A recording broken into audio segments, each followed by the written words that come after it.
आदेश जय सेवा। मैं आपका स्वागत करता हूं मर्सीफुल ब्लेसिंग्स ऑफ देवी में, जहां हम अनेक विषयों पर चर्चा करते हैं। तो आज का जो टॉपिक है वो कमेंट्स के ऊपर, क्योंकि जैसे जैसे कमेंट्स आ रहे हैं भैरव देव की पूजा के लिए, बहुत सारे कमेंट्स थे जो मुझे लगा कि जिन्हें लिख के बताने से ज़्यादा बेहतर है कि मैं उसे पर्सनली आपको बताऊं। तो जो कमेंट्स है उसके विषय में आपको बताता हूँ कि जैसा पहला कमेंट है कि भैरव देव को घर में रख सकते हैं या नहीं। भैरव देव शमशान के देवता है। ऐसे तो भगवान शिव भी शमशान के ही देवता है, कैलाश भी शमशान ही बताया गया है, तो शिव की पूजा भी नहीं कर सकते ना। क्यों करते हैं फिर लोग घर के अंदर शिव की पूजा? शिव जी की फोटो रखेंगे, माता रानी की फोटो रखेंगे, क्यों? प्रश्न है। माता रानी भी तो भगवान शिव के साथ शमशान में ही रहती हैं, काली माता भी शमशान में रहती हैं, तो भैरव देव की पूजा क्यों नहीं कर सकते? सबसे प्रश्न है मेरा। भैरव देव क्या कार्य करते हैं? भय का नाश करते हैं। कहते हैं जितने भी एरिया है, जितने भी हर किसी का एक क्षेत्र होता है, उसका एक देवता होता है क्षेत्रपाल। क्षेत्रपाल कौन है? भैरव भगवान। भैरव भगवान को क्षेत्रपाल की उपाधि दी गई है। इसीलिए भैरव देव की उपासना करने का बहुत बड़ा हमारे धर्म में उदाहरण मिलता है कि क्षेत्रपाल देवता को भी सात्विक पूजाओं में नमस्कार किया जाता है। कहते हैं कि जो घर खाली होता है उस घर के अंदर क्षेत्रपाल देवता अपना उस घर में भूत प्रेत भी क्षेत्रपाल की आज्ञा से ही प्रवेश करते हैं। अब लोग कहेंगे कि भैरव भगवान ने हमारे साथ ऐसा किया। भाई क्यों? वह सबको जानते हैं, सबको मानते हैं, वो सबको बराबर देखते हैं। मैं हूँ, भूत हो, प्रेत हो, चाहे देवता ही क्यों ना हो, सब उनके लिए बराबर है भाई। वो कोई अलग देवता नहीं है, ये चीज़ जान लो। सभी देवता हैं, सभी देवता हैं। भैरव देव बहुत अलग देवता हैं, वे सबको बराबर देखते हैं। एक शक्ति उपासक, देवी उपासक के जीवन में भैरव देव का बहुत ज़्यादा इंपॉर्टेंट रोल है। समझते हो ये बात? खैर, भैरव देव की उपासना घर में की जा सकती है, परंतु जो लोग, जैसे कि होता है, जो शैव परंपरा से है, शाक्त परंपरा से हैं। शैव यानी जो शिव की उपासना करते हैं, शाक्त यानी जो शक्ति की उपासना करते हैं, उनको भैरव देव की पूजा अवश्य करनी चाहिए। ये चीज़ बहुत ही ज़्यादा इम्पोर्टेंस रखती है। भैरव देव भय का नाश करते हैं, रक्षा करते हैं, आपके घर की रक्षा करते हैं। कहते हैं जिस घर में भैरव की मूर्ति विराजमान रहती है वह भूत प्रेत भी अच्छा असर दिखाने वाले माने गए हैं। ये चीज़ है। दूसरा प्रश्न था कि भैरव देव को आंगन में स्थापित करें। क्यों भाई, मंदिर में क्यों नहीं स्थापित कर सकते? उन्हें तो भैरव नाथ की उपाधि दी गई है। जो ब्रह्मा जी का सर काटा था काल भैरव ने, क्यों काटा था? हाँ, स्वरूपों में थोड़ा रहता है कि जो उपासक है वो कौन से स्वरूप की साधना करे। एक नॉर्मल जो इंसान है, जो शाक्त है, शैव है, वह केवल भैरव देव के बटुक देव की उपासना ही घर के अंदर करे। बटुक भैरव स्वरूप, भैरव देव का बाल स्वरूप, बच्चे का स्वरूप माना जाता है। शक्तियाँ सब बराबर है, परंतु बटुक स्वरूप दो रूपों में है, जो सात्विक, रासिक, तामसिक तीनों रूपों में माना जाता है। भैरव देव के त्रिशूल से ज़्यादा बेटर है कि आप सुपारी में भैरव देव का आवाहन करें, आपको खुद फर्क मिलेगा। आप खुद उनकी मूर्ति को लेकर आएंगे। सुपारी लाइए, सुपारी में भैरव देव की पूजा कीजिए, है ना। काली हल्दी लाइए, काली हल्दी में भैरव देव की उपासना कीजिए। भैरव देव के आगे आप एक धूपबत्ती लगाएंगे, वो आपको इंस्टेंट असर दिखाएंगे। कहते हैं कि आपके शत्रु तक का नाश कर देंगे भैरव देव, आपको पता भी नहीं चलेगा। आपके ऊपर कोई गलत दृष्टि डालेगा ना, भैरव देव उसको नचा देंगे। आप सोचेंगे कि इसके साथ ऐसा क्यों हो रहा है, परंतु सारा कार्य भैरव भगवान ही कर रहे होते हैं। ये चीज़।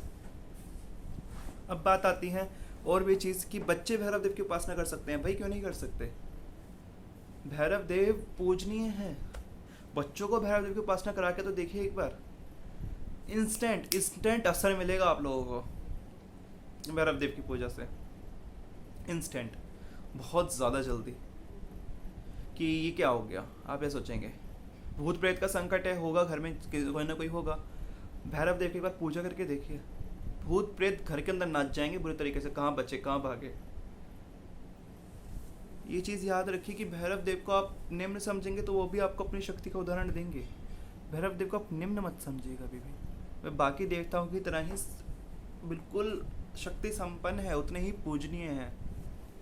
तो ये बात आ गई यहाँ तक। इसके अलावा सात्विक मदिरा क्या है, भैरव देव को सात्विक मदिरा कैसे चढ़ाए, तो इसके विषय में आता है कि आपको एक कांसे की कटोरी लेनी है। कांसा बर्तन याद रखिएगा, कांसा पीतल और तांबे की तरह दिखता है पर थोड़ा अलग होता है। कांसे की कटोरी में गुड़ डालिए, जो गुड़ होता है उसे चूरा करके डाल दीजिए, दूध डालिए, उसे घोल दीजिए। ये सात्विक मदिरा भैरव देव को चढ़ती है। देवी काली को भी सात्विक मदिरा चढ़ती है। और मदिरा भैरव देव के लिए तो ऐसी है भाई कि आप शराब को इतना निम्न समझ लेते कि भाई शराबें क्यों चढ़ाएं हम। भाई शराब का विषय में जानते हो, कहते हैं जो ध्यान है, फोकस है, जो ध्यान बताया गया है, हमारा जो फोकस है, थर्ड आई का फोकस है, हमारा जो ध्यान इधर उधर भटकता रहता है कि भाई गुरुदेव क्या करे, यहाँ ध्यान दे, वहाँ ध्यान दे, कहाँ ध्यान दे। बहुत प्रश्न आते हैं इस चीज़ के। मदिरा का क्या इस्तेमाल किया, क्यों किया गया? जब मदिरा पीते हैं तो इंसान का, एक इंसान है वो तो उसका दिमाग घूम जाता है, इस बारे में सब जानते हैं। लेकिन जो भैरव देव है वो मदिरा क्यों पीते थे? कि वो एक मदहोश रहकर देवी जगदम्बा के भजनों में ही लीन रहते थे, शिव के भजनों में लीन रहते थे। शिव शक्ति के पुत्र हैं भैरव,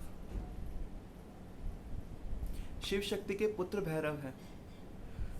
खैर बात तो यहाँ तक आ गई। तो भाई मदिरा चढ़ाना, कि मदिरा एक ऐसी चीज़ है जिससे आप किसी भी शक्ति को, कोई सी भी शक्ति को कंट्रोल में कर सकते हैं। कंट्रोल इन द सेंस वो कंट्रोल नहीं, उसे प्रसन्न कर सकते हैं।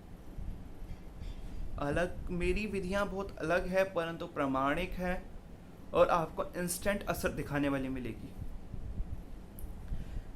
अगर आपको कुछ चीज़ अटपटी लगे तो आप मेरे चैनल को अनसब्सक्राइब कर दीजिए, ये चीज़ बोल रहा हूँ मैं। परंतु जिसको ज्ञान चाहिए, जिसको असली चीज़ चाहिए ना, वही यहाँ रुके। जिसको जानना है कि क्या होता है, क्यों कर रहे हैं ऐसा लोग। कृष्ण के उपासकों ने भैरव शक्ति इन सबको निम्न कर दिया, काली को तामसिक बोल के पूजा से बहिष्कृत कर दिया। काली कौन थी? कहते हैं जिसकी कुलदेवी नहीं है वो काली को कुलदेवी रूप में पूछ लेता है। ये चीज़ है। सोचिए, कुलदेवी बहुत इंपॉर्टेंस रखती है। कुलदेवी के विषय में बताऊंगा, कुलदेवी ना मिलने पे कितनी सारी समस्याएं उत्पन्न हो जाती हैं। कुलदेवी कैसे ढूंढे, कैसे पता लगाए, ये वीडियो भी जल्दी बनेगी। तो यहाँ तक हम पहुँच गए। भैरव देव की पूजा बहुत इंपॉर्टेंस रखती है, ये चीज़ मैं आपको शुरुआत से बोलता रहा हूँ, अब एंड में वीडियो में यही बोलूँगा।